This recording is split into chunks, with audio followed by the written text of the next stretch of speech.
Power केन्द्रित गर्यो भन्ने, शक्तिशाली प्रधानमन्त्री भयो भन्ने पावर केन्द्रित भएकै हो।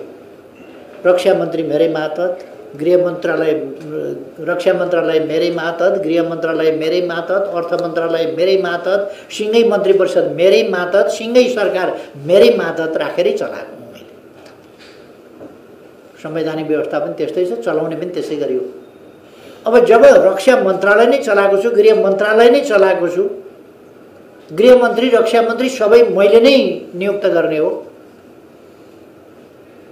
अनि त्यहाँ एउटा सचिवले चलाउने ठाउँ, एउटा एमडीले चलाउने ठाउँमा मैले हेरेँ, अनि त्यहाँ चाहिँ बडा पावर आयो भन्ने कस्तो परिभाषा हो त्यो?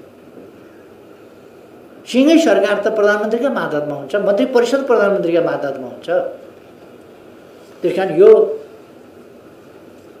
हल्ला हो। त्यसलाई प्रभावकारी बनाउन कसो गर्नुपर्छ भनेर नयाँ खालका प्रयोगहरू गर्नु स्वाभाविक हो।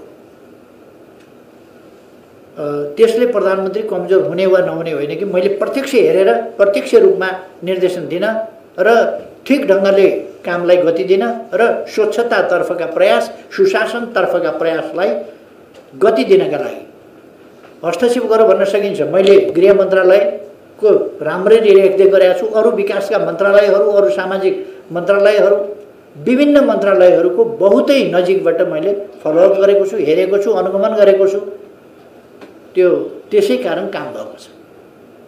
त्यसकारण यो पावरफुल भयो भन्ने होइन, प्रधानमन्त्री पावरफुल भइहाल्छ नि, सबै मन्त्रालय उसका मातहत, सबै मन्त्रालय, अनि पावरफुल हुँदैन? उसँग मन्त्री परिषद फेरबदल गर्ने अधिकार हुन्छ, अनि पावरफुल हुँदैन? अब जहाँसम्म बोल्न सक्दैन भन्ने कुरा छ। म प्रधानमन्त्री हुँदाखेरि पत्रकारहरूले गरेको भाटे कारबाहीका डाम अझै पनि होला, कसैलाई केही भयो त? अनि मैले दमन कसलाई गरेँ? अनि बोल्दै नपाउने भन्ने कहाँ कसलाई के सजाय भयो बोले बापत? अनि पत्रकार त त्यत्रो बोलेर चाहिँ भाटे कारबाही गर्छन् मलाई भने राजनीति गर्ने मान्छेहरूले छोड्छन् होला। यहाँनिर एउटा चिन्ता देख्छु, किन सम्मान गर्छन् भन्ने। कोही भन्छन् बा भन्छन्, किन बा भने भनेर सोध्न गए हुन्छ नि त, किन बा भने हो भनेर सोध्ने भन्नेहरूलाई किन कोही पनि आलोचना गर्दैनन्? अघि पनि प्रश्न उहाँले उठाउनु भएको थियो, बोल्न सक्दैनन् भनेर। बोल्न नसक्ने भन्ने कुरा होइन। एमाले भित्र यत्रो क्वेरलिङ मचाए मान्छेहरूले, यत्रो क्वेरल ठुलो झमेला मचाए, यति गाली गलौज गरे, तै पनि पुगेन केपी ओलीलाई चाहिँ नै भन्न बोल्नै सक्दैन। के गर्नु पर्यो योभन्दा बढी? बोल्न नसकेको मात्रै होइन कि के गरेको छ, के गरेको छ, तै पनि अब आम रूपमा साथीहरूले होला, मेरो इतिहास हेरेर होला, अरू कुरा हेरेर होला, अनेक हिसाबले हुनसक्छ सम्मान पनि गर्नुहुन्छ। त्यो सम्मानका लागि म साथीहरूलाई धन्यवाद दिन्छु। बोल्न नसकेको भन्ने कुरा, दमन गरेको भन्ने कुरा, किन अहिले बोल्नु भएन भनेर? अहिले बोल्ने त कार्यक्रम नभएर नबोल्नु हो। मैले बोल्न रोकेर भएर होइन नि। अब तपाईँहरूले चाहिँ दुईतिर भट्राई राख्या भनेपछि एउटा भट्राई नै उठेर हिँड्नु, कुन कुन थरको राख्नु पर्ने रहेछ भनेर यता थाहा पाइपुग्नु। त्यस कारण यो त संयोगको कुरा हो, त्यसलाई खासै बनाउनु हुँदैन भन्छु म। उमेर हदको कुरा छ, कार्यकालको कुरा छ। एउटा चाहिँ क्लास दोहोऱ्याएर पढ्दिन भनेको थियो नि भनेर, क्लास छैन्जेल दोहोऱ्याएर पढ्दिन, क्लास सिद्धिएपछि के? महाविद्यावारिधि गरिसकेपछि पढ्न छोड्छ मान्छेले? प्रधान सम्पादक भइसकेपछि काम गर्न छोड्छ मान्छेले? दोहोऱ्याएर पढ्दिन भनेको त क्लास छैन्जेल हो, क्लास सिद्धियो नि त। अध्यक्षभन्दा माथि जाने ठाउँ भए मास्टर जान्थे, अध्यक्षभन्दा मास्टर जाने ठाउँ छैन, के गर्नु? क्लास नदोहोऱ्याउने ठिक हो त्यो।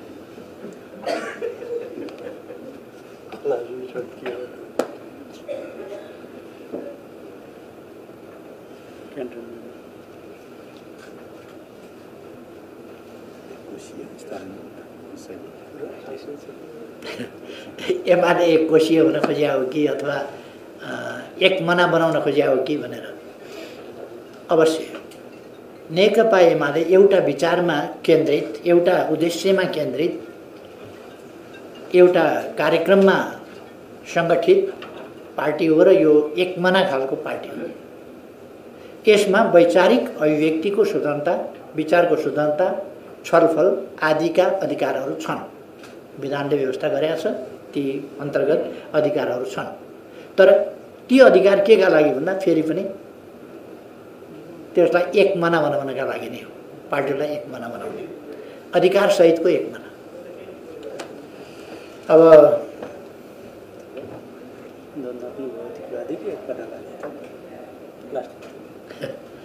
यो द्वन्द्वात्मक भौतिकवाद र एक मना पार्टी एउटै कुरा। एक मना पार्टी द्वन्द्वात्मक भौतिकवाद अपनाउँदा चाहिँ त्यहाँ एकदम मल्लयुद्ध हुनुपर्ने, कुस्ताकुस्ती हुनुपर्ने, किनभने द्वन्द्ववादी हो भन्ने हुँदैन। मिलेर जानुपर्छ, एकता बनाउनुपर्छ। त्यसकारण यो द्वन्द्ववाद र एकता, पार्टी एकता फरक कुरा होइन। एउटा चाहिँ सोध्नुभएको छ, अब प्रतिपक्षमा आउनुभयो, जबज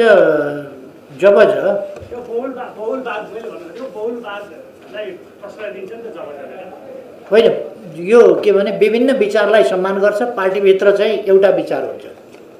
जबज मान्नेहरू एमालेमा हुन्छन्, एउटा विचार मान्ने। जबज नमान्नेहरू आफ्ना आफ्ना विचार समूहमा हुन्छन्।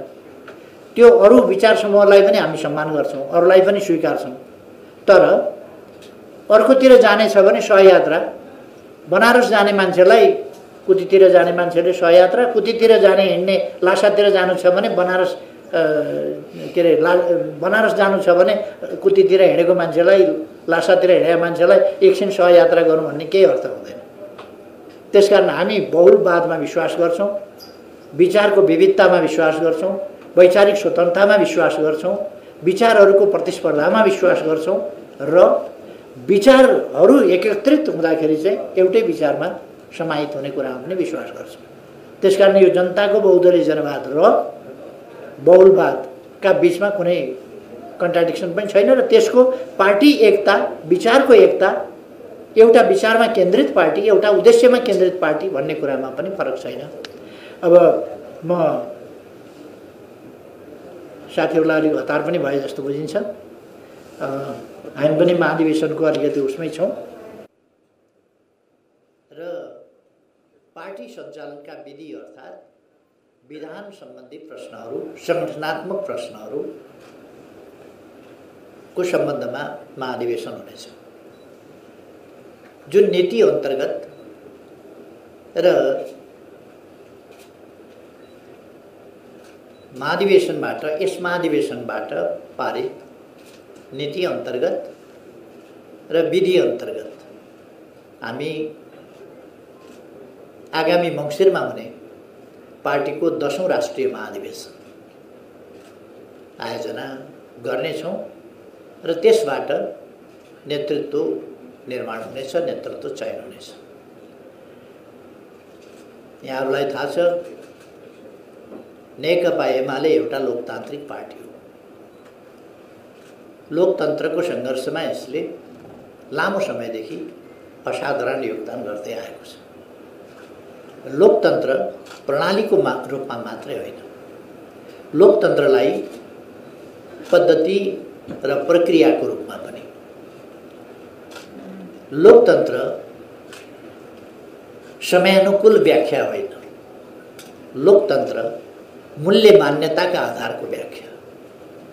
त्यसमा नेकपा एमाले विश्वास गर्दछ, तदनुसारको अभ्यासमा विश्वास गर्दछ। तदनुसार नै यस महाधिवेशनले गहन छलफलका साथ दस्तावेजहरूमा छलफल गरेर निष्कर्षहरू निकाल्नेछ। जुन निष्कर्षहरू अनुसार आगामी दिनका लागि हाम्रो पार्टी, हाम्रा सिद्धान्तहरू कस्ता हुने, हाम्रो गन्तव्य के, त्यस गन्तव्यमा पुग्ने बाटो के,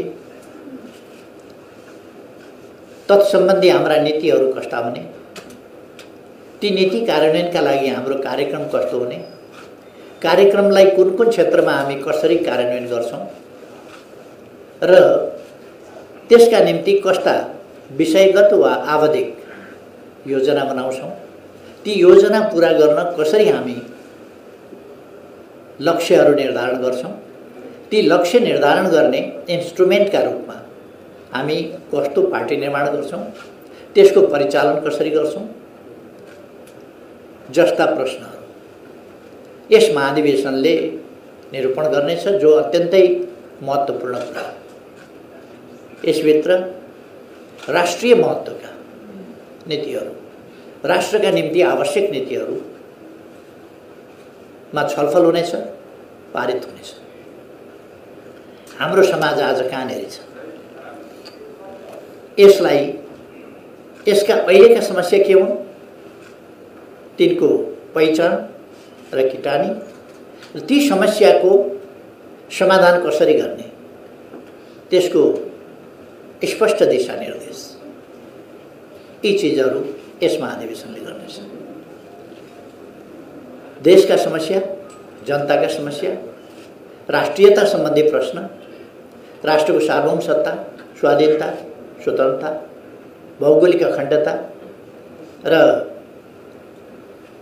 राष्ट्रिय हितहरूको रक्षा गर्ने, सम्वर्धन गर्ने प्रश्नमा, त्यसै गरेर लोकतन्त्रका विभिन्न पक्षहरू, लोकतन्त्रलाई एउटा प्रणालीको रूपमा मात्रै होइन, प्रक्रिया समेतको रूपमा कसरी लोकतन्त्रलाई हामी अझ संस्थागत गर्दै जान सक्छौं, सुदृढ गर्दै जान सक्छौं र प्रभावकारी ढङ्गले कार्यान्वयन गरेर त्यसलाई देश र जनताका हितमा केन्द्रित गर्ने र सामाजिक परिवर्तन रूपान्तरणको कामलाई अगाडि बढाउने काम गर्न सक्छौं, ती कुराहरू हामी तय गर्नेछौँ। यी कुराहरू देशसँग सम्बन्धित छन्, जनतासँग सम्बन्धित छन्, जनताका समस्याहरूसँग सम्बन्धित छन्, ती समस्याहरूको समाधान गर्ने प्रश्नहरूसँग सम्बन्धित छन्। किनभने यो पार्टी यसो पार्टी खोलौँ न भनेर खोल्नका लागि खोलिएको पार्टी होइन। यो आफ्नो काँधमा राष्ट्रका अगाडि रहेका समस्या, ती समस्याको समाधान गर्ने प्रश्न र त्यसका अगाडि उभिएका चुनौतीहरूको सामना गर्ने प्रश्न, यी सबै कुरालाई ध्यानमा राखेर चुनौतीको सामना गर्दै अगाडि बढ्ने र देश र जनताका हितहरूलाई कमजोर हुन नदिने, ओझेलमा पर्न नदिने र पराजित हुन नदिने अभिभारा बोकेको हुनाले यस पार्टीले तदनुसार नै काम गर्छ। अहिले हामी सबैलाई थाहा छ नेकपा एमालेको भूमिका सत्ता पक्षबाट प्रतिपक्षमा गएको छ। सत्ता पक्षमा रहँदा सञ्चार माध्यमबाट, सम्पादक मित्रहरूबाट जुन महत्त्वपूर्ण सहयोग सरकारले पायो र प्रधानमन्त्रीको हैसियतमा मैले पाएँ, त्यसका लागि म यहाँहरूलाई धन्यवाद गर्न चाहन्छु। यहाँहरूले धेरै सजग गराउनु भयो, सचेत गराउनु भयो, सरकारले कहीँ गल्ती नगरोस्, खबरदारी गर्नु, देशप्रति सरकार सजग रहोस्, जनताका हितहरूप्रति सरकार सजग रहोस्। ती अमूल्य सुझावहरू थिए। ती खबरदारीले हामीलाई गल्ती नगर्न प्रेरित गर्यो। खबरदारी गरेन भने सरकार अलिकति लापरवाह जस्तो पनि हुँदो रहेछ, जस्तो अहिलेको सरकार छ। अहिलेको सरकारप्रति अलिक खबरदारी पुगेन कि जस्तो पनि लाग्छ। संविधानको मतलब छैन, कानुनको मतलब छैन, सञ्चार माध्यम चुपै छ। त्यसकारण सरकारले अनुकूलता ठानेको छ, जसले गर्दा गल्ती गर्दै गर्छ। अहिले सञ्चार माध्यमले सरकारसँग किन सरकारलाई गुण नलगाएर दुश्मनी गरिराखेका जस्तो गरेको छ, मैले त्यो बुझेको छैन। संविधान बिचिदा पनि चुपै लागेको जस्तो, अहिले म त्यतापट्टि जान चाहन्न। तर हामी राष्ट्रको एउटा गम्भीर मोडमा पुगेका छौँ। अलिक अगाडि हल्ला चल्यो, धेरै हल्ला चल्यो, मुलुक प्रतिगमनतर्फ गयो, संविधान च्यातियो, संविधान मेचियो, संविधान कुल्चियो, उदम हल्ला चल्यो। त्यसपछि अग्रगामी सरकार बनाउने खेल सुरु भएर पार्टी तोडफोड गर्ने आदि इत्यादि कुराहरू भए। राजनीतिमा त्यस्ता कुराहरू चल्छ। कानुनसम्म ढङ्गले चल्नु एउटा कुरा थियो। निष्कासित गरेका मान्छे, निष्कासित भएको सूचना नटास्ने, कानुनका जटिलता, लुपहोल्स, कमी कमजोरीहरूबाट फाइदा उठाउने, तिनीहरूलाई टेकेर राजनीतिक उद्देश्य गलत ढङ्गले प्रयोग गर्ने जस्ता कामहरू, क्रियाकलापहरू पनि भए। चलिरहेको संसद मध्यरातमा बन्द गर्ने र भोलिपल्ट बिहान अध्यादेश जारी गर्ने जस्तो संविधानको मर्म विपरीत, भावना विपरीत, सङ्घीय संसद नचलिरहेको अवस्थामा देशलाई तत्काल आवश्यक परेमा अध्यादेश जारी गर्ने हो। तर चलिरहेको संसद अचानक बन्द गरेर षड्यन्त्रपूर्ण ढङ्गले भोलि बिहानै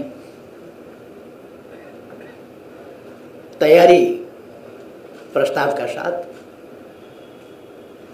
अध्यादेश ल्याएर अध्यादेश ल्याइसक्दा निर्वाचन आयोगले त्यसको कार्यान्वयनका लागि नियमावली पनि बनाइसकेका छ। पहिले नै रेडिमेड उता पनि नियमावली पनि फुत्त निस्किन्छ।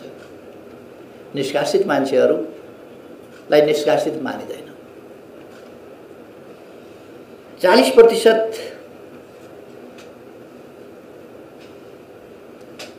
सांसद र 40% केन्द्रीय सदस्यले यदि नयाँ पार्टी खोल्न या पार्टीबाट अलग हुन चाहे भने पार्टी परित्याग गरेको नमानिने नयाँ पार्टी खोल्न पाइने प्रबन्ध हो संविधानले दिएको।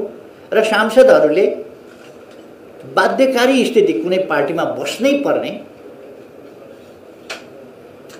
कुनै पार्टी छोड्नै नपाउने स्थिति हुनु हुँदैन। सांसदहरूको पार्टी छोड्ने संविधान सम्मत खालको अधिकार, यथोचित अधिकार। एकातिर पार्टीमा अनुशासन पनि होस्, पार्टी अनुशासित होस्, लोकतान्त्रिक विधि अन्तर्गत चलोस्। अर्कातिर बस्नै चाहँदैनन् सांसदहरू भने एउटा खास सङ्ख्या पुर्याएपछि उनीहरूले छोड्न पाउने अवस्था बनोस् भन्ने हाम्रो संविधानमा व्यवस्था छ। त्यसै कारण संविधानले 40% सांसदहरू र 40% केन्द्रीय सदस्यहरू भएमा अर्को दल खोल्न पाउने भन्ने व्यवस्था गरेको छ। तर दलहरूको के भयो भने प्रतिनिधि सभा सदस्य या सङ्घीय संसदका सदस्य त निर्धारित हुने भए, आवधिक निर्वाचन हुन्छ, त्यो निर्वाचनबाट निर्वाचित हुने भए।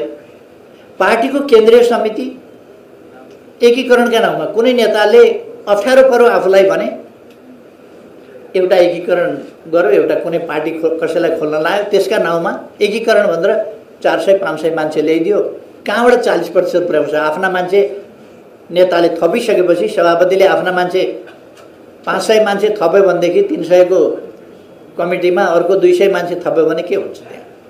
त्यसकारण यो चाहिँ अव्यवहारिक हो र संविधानको कार्यान्वयन हुन सकेन। त्यो मर्म अनुसार भएन, कुनै पार्टीतर्फ लक्षित गरेर होइन। त्यसरी मैले संविधानको वास्तवमा मर्म अनुसार कार्यान्वयन हुन सकोस् भन्नका लागि केन्द्रीय कार्य समिति वा सङ्घीय संसदका प्रतिनिधि सभाका 40% सदस्यहरूले अलग संगठन बनाउन पाउने भन्ने अध्यादेश संसद नचलिरहेको बखत ल्याएको थिएँ। त्यसको चर्को विरोध भयो र जसले चर्को विरोध गरेका थिए, असंवैधानिक भयो भनेका थिए, उत्पात मचाएका थिए र पार्टी अर्को पार्टीलाई फुटाउने गलत मनसायले यस्तो गर्न पाइँदैन भनेका थिए, त्यो कुराहरू अहिले पछिल्लोपल्ट त भदौ 2 गते त्यही उद्देश्यका साथ अघि नै मैले भने मध्यरातमा अचानक चलिरहेको चालु अधिवेशन अन्त्य गरेर भोलि बिहान अध्यादेश निकाल्ने काम।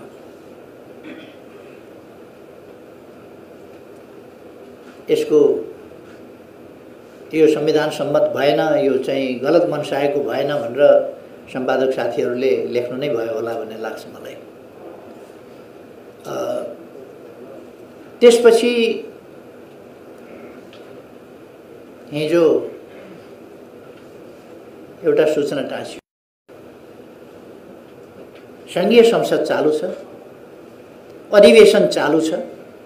अधिवेशन चालू भएकै बखत अधिवेशनमा प्रतिस्थापन विधेयकको रूपमा अब संसदलाई जानकारी गराइएको छ र अधिवेशन चालू रहेको बेला त्यहाँ अधिवेशनमा त्यो विधेयक छँदैछ। त्यसको टुङ्गो अधिवेशनबाट नगरेर सूचना जारी गर्न लगाइयो। सूचना जारी गरेर अध्यादेश फिर्ता लिएको हो। कानुन निर्माण संशोधन र त्यसको खारेजी संसदले गर्छ। संसद नचलेका बेला देशका लागि जरुरी पर्यो भने अध्यादेश ल्याउन पाइन्छ। न पहिले जरुरी पर्यो न हिजो जरुरी पर्यो।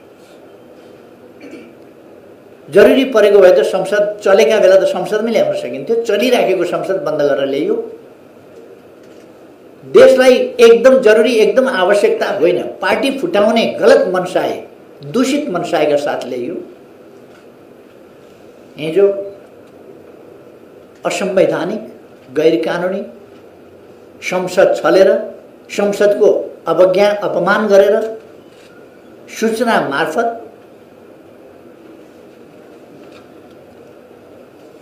अध्यादेश फिर्ता बन्यो। कानुन निर्माणको कुरा, फिर्ताको कुरा यो संसदको बिजनेसको कुरा हो र प्रतिस्थापन त्यसलाई रद्द गर्नका लागि अर्को कानुन चाहिन्छ। त्यो यतिकै फिर्ता मात्रै हुँदैन। त्यसलाई यसभन्दा अगाडि पनि जुन अध्यादेश जारी गरियो त्यसलाई रद्द गर्नु पर्यो भने पहिलेकै ऐन कायम रहने गरी अर्को अध्यादेशको व्यवस्था गर्नुपर्छ। तर पहिलेको ऐन कायम गरिने गरी सूचना जारी हुन सक्दैन, भएको पनि छैन। अथवा अहिले कहाँ गयो त, अब कानुन कहाँ गयो भन्दा सूचनाबाट अध्यादेश होइन, सूचनाबाट अध्यादेश जारी गर्न पाइँदैन। सदन चालू छ, सदनको बैठक चालू छ, अधिवेशन चालू छ, सूचना जारी गर्न पाइँदैन, अध्यादेश जारी गर्न पाइँदैन, कानुन परिवर्तन गर्न पाइँदैन अध्यादेश मार्फत या कुनै मार्फत चालू भएका बेला। त्यसै कारण अस्ति 12 बजे राति अन्त्य गरिएको थियो। त्यही कानुन, त्यही सदन छल्ने प्रयोजनका लागि अहिले त्यस ढङ्गले ल्याइयो, जसको हाम्रो पार्टीलाई क्षति छ कि छैन, नाफा छ कि नोक्सान छ भन्ने हिसाबले, कुनै पार्टीलाई फाइदा छ कि छैन भन्ने हिसाबले होइन। संविधानको कार्यान्वयनको सन्दर्भमा, लोकतन्त्रका मूल्य मान्यताको सन्दर्भमा, कानुनको कार्यान्वयनको सम्बन्धमा, कानुन कार्यान्वयनका प्रक्रियाको सम्बन्धमा, संसदीय मर्यादाको सम्बन्धमा, बहुदलीय संसदीय परिपाटीको सम्बन्धमा ती सबै नर्म्सहरू भत्काएर स्वेच्छाचारिताको पनि हक, अब कुनै बार बन्देजै रहेन।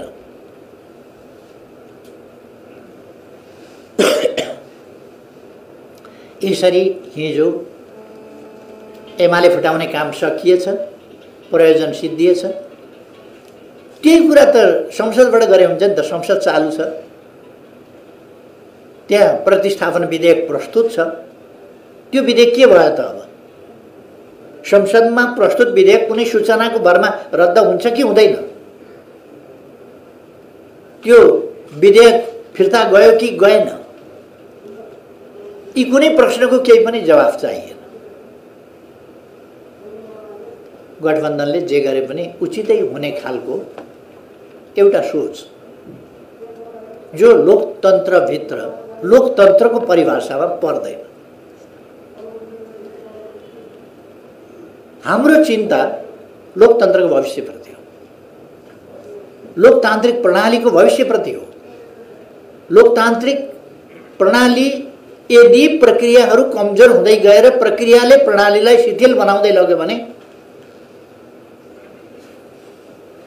यदि प्रणाली कार्यान्वयन गर्ने प्रक्रिया भएन भने, संविधान कार्यान्वयन गर्न कानुन चाहिन्छ, कानुन कार्यान्वयन गर्न नियमावली चाहिन्छ, त्यसै गरेर प्रणाली आफै मात्रै चल्दैन। प्रणालीलाई सञ्चालन गर्नका लागि प्रक्रियागत पक्षहरू हुन्छन्, पद्धतिगत पक्षहरू हुन्छन्।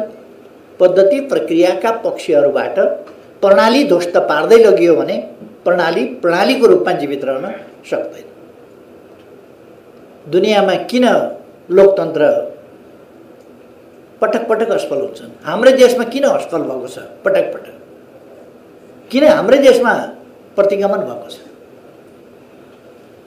पटक पटक? हुन त यहाँ मनलाग्दी प्रतिगमन शब्दको दुरुपयोग गर्ने गरिएको छ। प्रतिगमन शब्दको दुरुपयोग जनादेशका लागि जाने कुरालाई पनि प्रतिगमन भन्न थालियो। जनादेशका लागि जाने कुरालाई पनि प्रतिगमन भनेपछि त अग्रगमन भनेको के हो?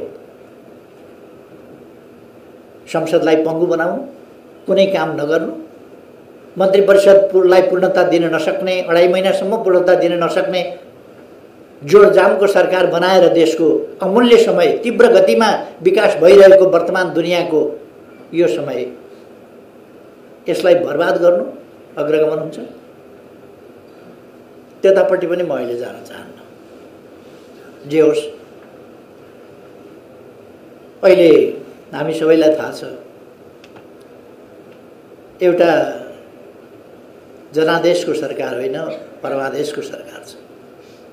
राष्ट्रपतिका अधिकार, राष्ट्रपतिले विचार गर्नुपर्ने कुरा, राष्ट्रपतिले प्रधानमन्त्री नियुक्त गर्ने कुरा परमादेशबाट नियुक्त भएको स्थिति छ।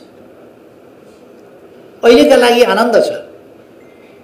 कतिपयलाई नेकपा एमाले सरकारमा रहेको, देश विकास भएको, बाटाहरू बनेको, तीव्र गतिमा निर्माण कार्यहरू भएको मन नपरेको हुन सक्छ। त्यसका मकसदहरू फरक हुन सक्दछ, त्यसमा आइडियोलोजिकल प्रेजुडिस हुन सक्दछ। तर मुख्य कुरा आजको कसको लाभ कसको हानि भन्ने कुरा होइन। भविष्यका लागि लोकतन्त्रले जित्नुपर्छ। नेकपा एमाले जित्छ कि जित्दैन अर्को कुरा हो, लोकतन्त्रले जित्नुपर्छ, देशले जित्नुपर्छ, जनताले जित्नुपर्छ। एमालेका कुरा या कसैका कुरा माथि पर्नुपर्छ भन्ने होइन। देशका हितहरू माथि पर्नुपर्छ, जनताका हितहरू माथि पर्नुपर्छ, लोकतन्त्रको भविष्य माथि पर्नुपर्छ, सुरक्षित हुनुपर्छ। यो सफलतापूर्वक अगाडि बढ्नुपर्छ र देशमा प्रस्पेरिटी आउनुपर्छ। देश आधुनिकतातर्फ जानुपर्छ। देश एउटा सभ्य, सम्भ्रान्त, विकसित, सामाजिक न्याय र समानता सहितको समृद्धि भएको देशको रूपमा विकास हुनुपर्छ। हाम्रो चाहना थियो। एकछिनका नाफा घाटाहरूका जोड घटाउमा नेकपा एमाले विचलित हुँदैन। नेकपा एमाले लोकतन्त्रको बृहत्तर प्रश्नमा केन्द्रित भएर विचार गर्छ र आवश्यकता पर्दा त्यसका निम्ति सङ्घर्ष गर्छ। नेकपा एमाले लोकतन्त्रका निम्ति सङ्घर्ष गरिआएको छ। यसको प्राप्तिका निम्ति सङ्घर्ष गर्यो, बलिदान गर्यो।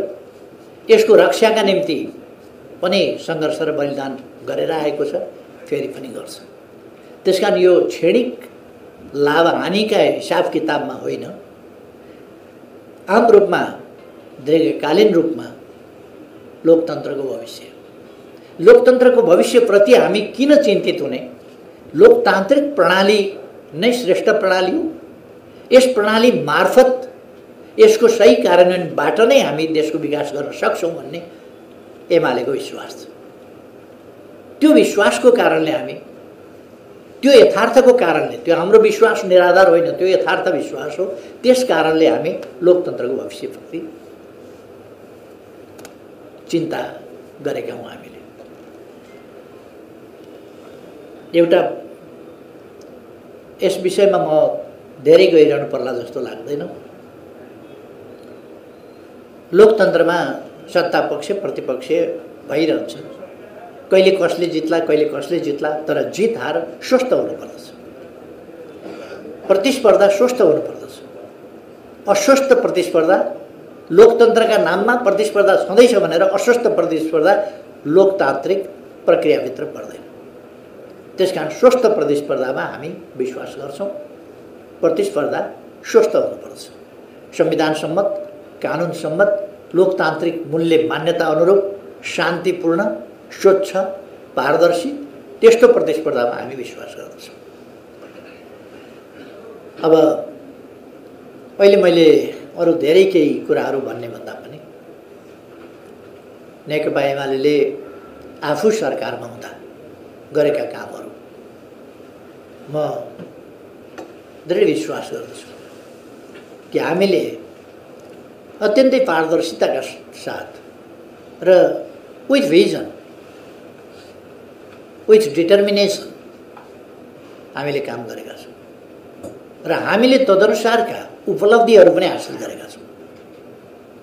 तसर्थ हामी ढुक्क छौँ प्रतिस्पर्धाको सन्दर्भमा। अब मैले प्रारम्भ मात्रै गरेको, म अरू समय लिन चाहन्न साथीहरूसँग। हाम्रो भावनाको कुरा मैले भने र महाधिवेशनका केही पक्षहरू पनि, हाम्रो महाधिवेशनले के गर्छ भन्ने कुराहरू पनि मैले मोटामोटी बताएँ।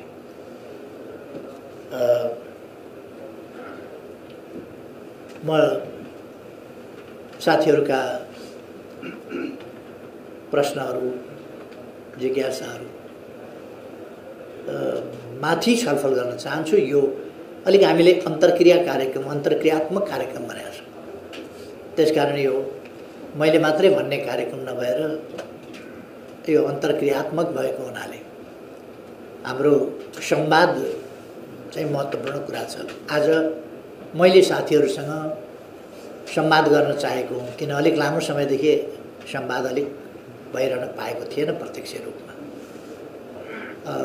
हुन त एक खालको संवाद त भइरहेको थियो। म यहाँहरूका सञ्चार माध्यमहरू हेर्छु, पढ्छु, सुन्छु। यहाँहरूले पनि मेरा कुराहरू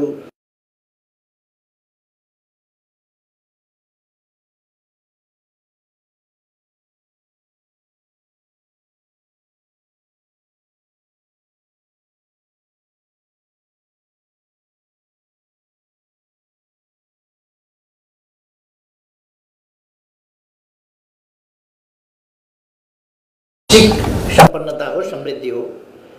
आफूभन्दा सानाहरूलाई मायाले तिमी भन्ने, साह्रै नजिक भएकाहरूलाई कहिले कहिले तँ पनि भन्ने, साथीका बिचमा पनि त्यो आत्मीयता झल्काउनका लागि, अथवा कहिले कहिले अघि मुनामदनको पनि कुरा चल्यो, ईश्वर तैँले रचेर फेरि कसरी बिगारिस् भन्ने जस्ता खालको कुरा। तँ पनि भगवान्लाई पनि भनिन्छ। अङ्ग्रेजीमा पनि भगवान्लाई दाउ भन्ने शब्द प्रयोग गरिन्छ। तर हाम्रो भाषा चाहिँ तिमी, तपाईँ, तँ, हजुर विभिन्न शब्दमा बोलाउँदाखेरि हामी हजुर भनेर जवाफ दिन्छौँ। कसैले बोलायो भने हजुर भनेर बोल्छौँ। त्यस्तो खालको एउटा शिष्ट शब्द हो। त्यसकारण हामीले अरूको नकल मात्रै नगरौँ, आफ्नो भाषिक सम्पन्नता, भाषिक ओजतालाई कायम राखौँ। र हाम्रो देश एउटा सभ्यताको सुरुवात गर्ने देश हो। अदालतको फैसला मान्नु पनि पर्छ र बेठिक छ भने वा बेठिक लाग्दाखेरि पनि विरोध गर्न सकिन्छ। तपाईँहरूलाई थाहा छ, सत्यभन्दा ठुलो केही हुँदैन। सत्यभन्दा ठुलो अदालत पनि हुँदैन। अदालत लोकतन्त्रमा शक्ति तीर्थीकरणको सिद्धान्त अन्तर्गत स्वतन्त्र न्यायालय भनेर मानिन्छ र न्यायालयबाट त्यस अनुसारको मर्यादाको अपेक्षा गरिन्छ, त्यस भूमिकाको, त्यस धर्मको निर्वाहको अपेक्षा गरिन्छ। त्यस्तो भएन भने लोकतन्त्र अप्ठ्यारोमा पर्छ, लोकतन्त्रका मूल्य मान्यता अप्ठ्यारोमा पर्छन् र अदालतप्रति जनताको मनमा विश्वासको कमी भयो भने, अदालतप्रति मर्यादा भाव जनतामा कमजोर भयो भने शक्ति पृथकीकरणको सिद्धान्त र लोकतन्त्र कमजोर हुन्छ कि भन्ने चिन्ता हो। त्यसकारण अदालतप्रति यस्तो मर्यादाको अपेक्षा गरिन्छ जहाँ मान्छेलाई असहमतिका बावजुद स्वीकार्न मन होस्। असहमतिका बावजुद मुद्दा हार्ने र जित्नेका पक्ष हुन्छन्। हार्ने पक्षले साधारणतया अन्याय पर्यो भन्न सक्छ, तर वस्तुतः उसको मनले चाहिँ अन्याय पर्यो नभन्ने स्थिति पनि हुनसक्छ। मैले हारेको ठिकै छ भन्ने स्थिति पनि हुनसक्छ कानुन सम्मत हिसाबले। अब अदालत यो अदालतका फैसलाहरू नजिरका रूपमा रहन्छ। आज मैले के कमेन्ट गरेँ या कुन सम्पादकले के लेख्नु हो अथवा कुन सञ्चार माध्यमले कसरी प्रसारित गर्यो, कुन रूपमा ग्रहण गर्यो भन्ने मात्रै होइन, त्यो इतिहासमा मूल्याङ्कनको विषय हुन्छ र दशकौँ अगाडि मात्रै होइन, सयौँ वर्ष अगाडि, सयौँ वर्ष अगाडि कुनै अदालतले गरेको फैसला आज नजिरको रूपमा सकारात्मक वा नकारात्मक दृष्टान्तको रूपमा त्यसलाई प्रस्तुत गरिन्छ। पाकिस्तानका थुप्रै फैसलाहरू त्यस रूपमा बडो चर्चामा आउने गर्छ। हुन त हाम्रो अदालतको फैसलामा पनि पाकिस्तानको नकारात्मक कुराहरूको चाहिँ चर्चा देखिन्छ। अहिले मेरो त्यो विषय होइन कि मैले त्यसको चिरफारमा जान खोजेको होइन। अदालतको फैसला न्यायसम्मत हुनुपर्दछ। न्याय भनेको संविधान र कानुन सम्मत हुनुपर्दछ। न्याय हुन्छ कि हुँदैन भन्ने होइन, न्याय चाहिँ तत्कालीन संविधान, कानुन, सामाजिक प्रबन्ध, समाजले स्वीकारेका मूल्य मान्यताहरूका आधारमा न्याय निरूपण गरिन्छ, संविधान कानुनका आधारमा।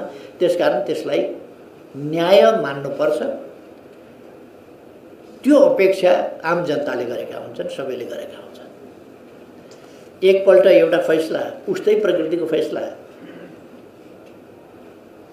अध्यादेशबाट राज्य सञ्चालन गर्न खोजियो, राज्य चलाउन खोजियो भन्ने हुन्छ। अर्कोपल्ट त्यही कुरा केही पनि हुँदैन। यस्तो खालको कुरा हुँदाखेरि हामीलाई त केही छैन। एमाले प्रतिपक्षमा गयो भने साथीहरूले अघि अलिकति चिन्ता पनि जाहेर गर्नुभएको छ नि, 5 वर्ष चलाउन सक्नु भएन भनेर। म धन्यवाद भन्छु। 5 वर्ष चलाउनु पर्थ्यो केपी ओली नेतृत्वको सरकारले भन्ने त सबैलाई छ नि। दुःख मनाउ त गर्नुभएको छ नि त साथीहरूले। 5 वर्ष चल्नु पर्थ्यो, चलेन होला। मलाई अलिकति के भने तपाईँले ढङ्ग पुर्याउनु भएन, जगाउनु पर्दैन थियो त्यति राम्रो चलेको सरकार भन्ने आलोचना तपाईँहरूको छ नि त। जगाउनु पर्थ्यो त्यो सरकार, सबैको सहमति देखिन्छ। मेरो ढङ्ग पुगेन भन्ने आलोचना छ। म ढङ्ग पुगेनमा जान चाहन्न। मुख्य कुरा के हो भने त्यो सरकार चाहिँ चल्नु पर्थ्यो 5 वर्ष भन्ने कुरा चाहिँ मुख्य कुरा हो। मेरो ढङ्ग नपुगे हुन्छ। अब अदालतको फैसलामा असहमत हुन सकिन्छ र आलोचना गर्न सकिन्छ, तर सम्मानित अदालतप्रति लोकतन्त्रमा फेरि पनि यस्तो सम्मान चाहिँ गरिन्छ जहाँ त्यो फैसला कार्यान्वयन चाहिँ गरिन्छ।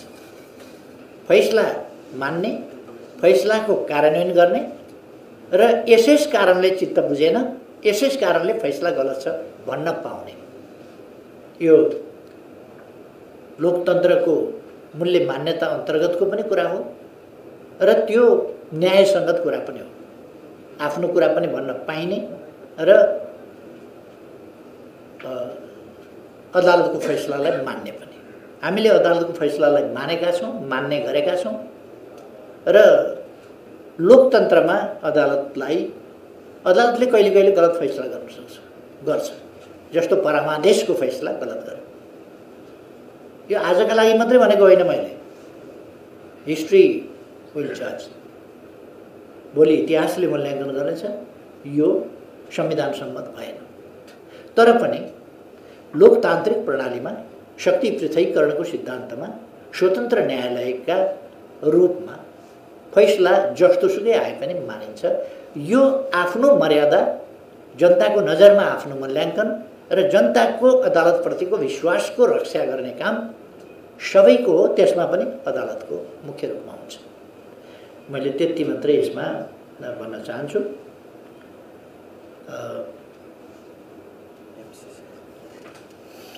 एमसीसीको कुरा उठाउनु भएको छ। मैले त एमसीसी जस्तो कुरा सडकमा यत्रो उठाएको छ। एमसीसी गर्ने पार्टीहरू नेपाली कांग्रेस र माओवादी केन्द्र दुईटा सरकारमा छन्। गठबन्धनका मुख्य नायके एउटा प्रधानमन्त्री भएर अर्को किङ मेकर भन्छन् नि, त्यस्तो भएर त्यसरी बसेका पार्टीहरू छन्। न्यूनतम साझा कार्यक्रम आउँदा बोल्दैन सरकार, नीतिमा बोल्दैन सरकार। के हो सरकारले बिर्सियो कि भनेर मैले पार्लियामेन्टबाटै सम्झाएको साथीहरूलाई थाहा होला। यति साह्रो स्मरण शक्ति त सरकारको कमजोर नहुनु पर्ने। एमसीसी कसरी बिर्सियो, कसरी छुट्यो, के यो बोल्नै नपर्ने हेर्नै नपर्ने विषय हो कि? यो कुरा सम्झाउन अमेरिका उपाध्यक्ष फातिमा नै आउनुपर्ने हो कि? प्रधानमन्त्रीलाई एमसीसी गरेका थियौ नि, के भयो, के गर्छु भन्न उतैबाट आउनुपर्ने हो कि? यहाँ त उहाँहरूले त लेख्नु भएन। मैले त्यो कुरा उहाँहरूलाई सम्झाएँ। यसमा सरकारको के हो दृष्टिकोण? अहिले पनि म जान्न चाहन्छु सरकारको के हो दृष्टिकोण। गर्नेहरू यो सम्झौता गर्नेहरू सरकारमा छन्। यो गर्दा पनि म प्रतिपक्षमा थिएँ, मेरो पार्टी प्रतिपक्षमा थियो। अहिले पनि हामी प्रतिपक्षमा छौँ। उहाँहरूसँग 165 भोट छ।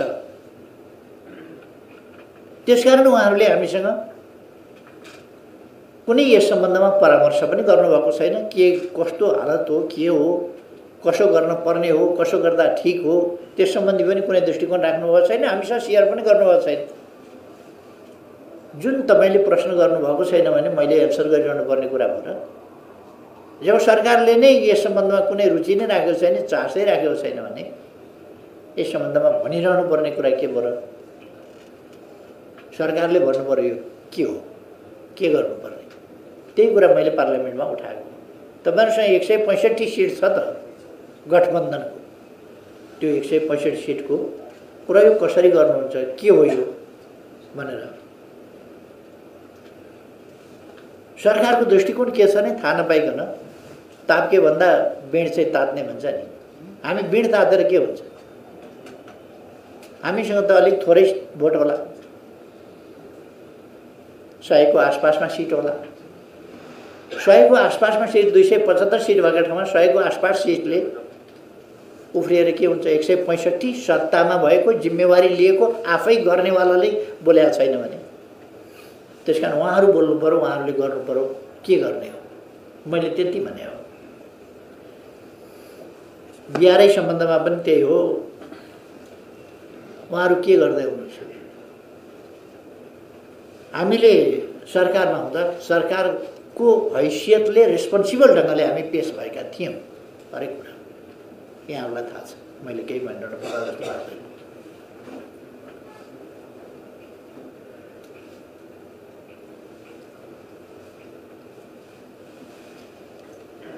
जनताको बहुदलीय जनवादको बारेमा प्रश्न उठाउनु भएको छ। जनताको बहुदलीय जनवाद जड विषय होइन। यो गतिहीन एउटा जड सिद्धान्त होइन, यो गतिशील सिद्धान्त हो र यो समयानुकूल ढङ्गले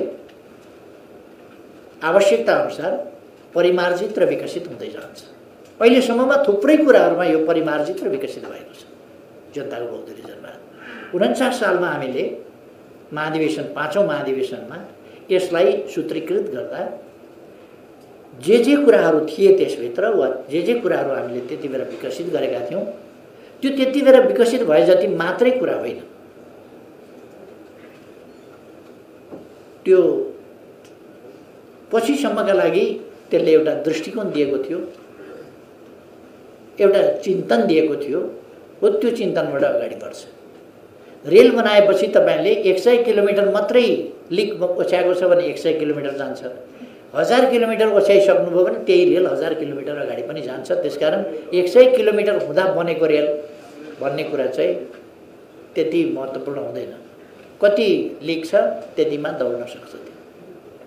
त्यसकारण जनताको बहुदलीय जनवादको सम्बन्धमा, यसको विकास सम्बन्धमा, यसको परिमार्जन सम्बन्धमा स्वाभाविक रूपमा यसको विकास कसरी हुँदै आएको छ चर्चा हुन्छ र यसले अब समाजवाद उन्मुख जो नेपालको संविधानले भनेको छ त्यो समाजवाद उन्मुखलाई कसरी परिपूर्ण गर्छ। जनताको बहुदलीय जनवादको सम्बन्धमा कुनै कन्फ्युजन हुनु हुँदैन। यो पोलिटिकल डेमोक्रेसी मात्रै होइन, धेरै ठाउँमा मैले भनेको छु, पोलिटिकल डेमोक्रेसी मात्रै होइन, यो सोसल इकोनोमिक कल्चरल एस्पेक्टहरू, क्लाइमेट सम्बन्धी, ह्युमन राइट्स सम्बन्धी अरू विभिन्न विषयहरू समेत समेटिएको विषय हो। त्यसकारण यो एकपक्षीय होइन, बहुआयामिक बहुपक्षीय छ र यो समाजको समग्र समाजको परिवर्तनको एउटा सिद्धान्त हो, परिवर्तनको एउटा बाटो हो। तसर्थ यो अवश्य महाधिवेशनको विषय हुन्छ र महाधिवेशनमा यस सम्बन्धमा छलफल हुन्छ।